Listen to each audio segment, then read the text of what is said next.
Safety ವಿಷಯಗೇನೆ safety ಇಲ್ಲ madam ಇಲ್ಲಿ. So that is what. ಈಗ ಮೂಗ ಪ್ರಾಣಿಗಳಿಗೇನೆ ಸೇಫ್ಟಿ ಇಲ್ಲ ಅಂದ್ರೆ ನಮ್ಗೆ ಎಲ್ಲಿರುತ್ತೆ? ಚಿಕ್ಕ ಮಕ್ಕಳಿನಿಂದ ದೊಡ್ಡವ್ರ ಮಕ್ಕಳು ಇದಾಗ್ತಾ ಇದ್ದಾರೆ, ಪ್ರಾಬ್ಲಮ್ ಆಗ್ತಾ ಇದೆ ಅಂದ್ರೆ ಅವಾಗನಿಂದ 2 years ನಿಂದ ನಾನು ಟ್ರೈ ಮಾಡ್ತಾ ಇದ್ದೀನಿ ಅಪಾಯಿಂಟ್ಮೆಂಟ್ ತಗೊಳ್ಳಕ್ಕೆ MLA ಸರ್ಗೆ. ಇಷ್ಟುವರೆಗೂ ನನಗೆ ಅಪಾಯಿಂಟ್ಮೆಂಟ್ ಸಿಕ್ಕಿಲ್ಲ. ಅವ್ರಿಗೆ ಮಾತಾಡೋ ಅಷ್ಟು ಇದನ್ನು ಬಂದಿಲ್ಲ ನಮಗೆ. 7 o'clock ಆಗಿದ್ರೆ ಸ್ಟಾರ್ಟ್ ಆಗಿರೋ ಸಮಸ್ಯೆ ಇದು. ನಾನು ಪೊಲೀಸ್ ಅವರಿಗೆ ಕಂಟ್ರೋಲ್ ರೂಮ್ಗೆ ಕಾಲ್ ಮಾಡಿಬಿಟ್ಟು ಕರೆಯೋ ಸಮಸ್ಯೆ ಇದು. 7 to 10 years ನಿಂದ ನಾನೇ ಕರಿತಾ ಇದ್ದೀನಿ. ಆಮೇಲೆ ನೈಟ್ ಆಗಿದ್ರೆ 9, 10 ಆಗಿದ್ರೆ ಬಿಯರ್ ಬಾಟಲ್ಸ್ ಎಲ್ಲ ಕುಡ್ಕೊಂಡು ಅಲ್ಲಿ ಇಲ್ಲಿ ಹಾಕಿ ಹೋಗಕ್ಕೆ ಬರೋಕೆ ಬಿಡಲ್ಲ. ಅಂಗಡಿಗಳ ಹತ್ರ ಕೂತ್ಕೊಂಡಿರ್ತಾರೆ. ಗ್ಯಾಂಗ್ ಬರ್ತಾರೆ. ನಮ್ಮ ಏರಿಯಾ ಅಂತ ಅವರೇ ಅಂತ ಇಲ್ಲ, ಬೇರೆ ಬೇರೆ ಏರಿಯಾ ಕಡೆನಿಂದನೂ ಯಾವ ಪೊರ್ಕಿ ಮಕ್ಕಳು ಬರ್ತಾರೋ ಗೊತ್ತಿಲ್ಲ ಸರ್.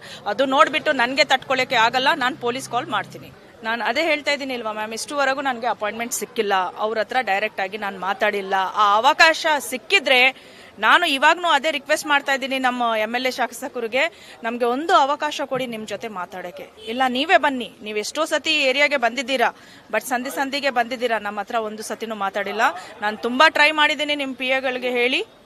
ಇವಾಗಾದ್ರೂ ದಯವಿಟ್ಟು ನಮ್ಮ ಹತ್ರ ಮಾತಾಡಕ್ಕೆ ಬನ್ನಿ ಸರ್, ಈ ರಿಕ್ವೆಸ್ಟ್ ಮಾಡ್ತಾ ಇದ್ದೀನಿ.